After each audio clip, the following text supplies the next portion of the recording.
Another brand in radio that's I think is doing really well, and you've written about this recently in your column, is that Jack FM Oxfordshire picked up 3 awards. Yep.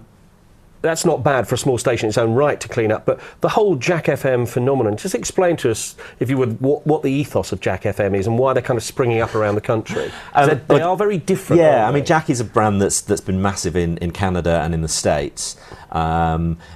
The way that it's essentially a brand that is an identity, a logo and a name, and not a lot else that you license from the owners of that brand.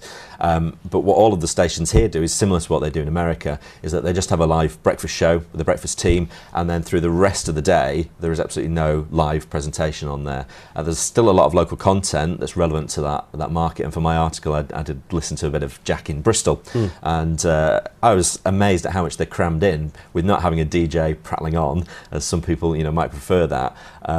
But the amount of music they're crammed in, the amount of local travel news, local information and news, what's-ons, and also some witty liners. It's got a bit of an attitude as Jack. It's not quite gonzo, is it? But it's